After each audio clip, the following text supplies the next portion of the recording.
And so how have you been bringing that creativity to the fore in all your work over the last 30 years?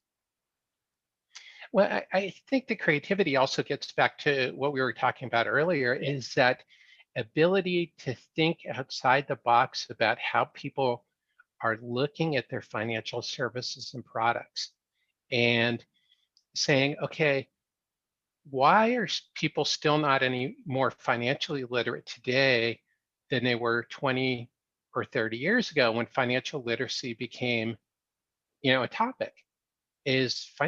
People have known for decades that financial literacy is an issue in this country. So why hasn't it, with all the time and effort that's been thrown at the issue of financial literacy, why hasn't it helped Americans improve their financial literacy?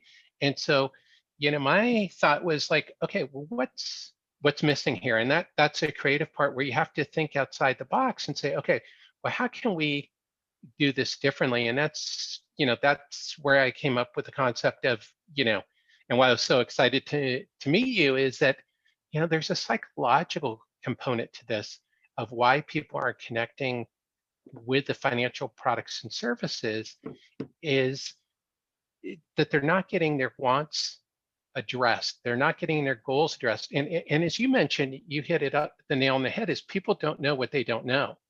Yeah. And that the financial services industry does a very good job of saying, hey, we've got this product that we think is great for you, but it doesn't ask, like, you can take a look at the prescription medications.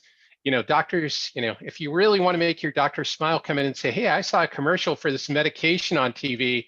I think I need to start taking it. And your doctor will slap their head.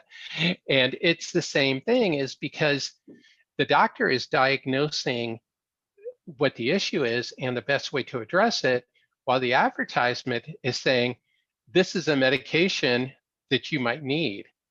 And the financial services industry is just like that pharmaceutical company, where it's a financial planner using a tool like the DNA report is able to diagnose the issue that the client has.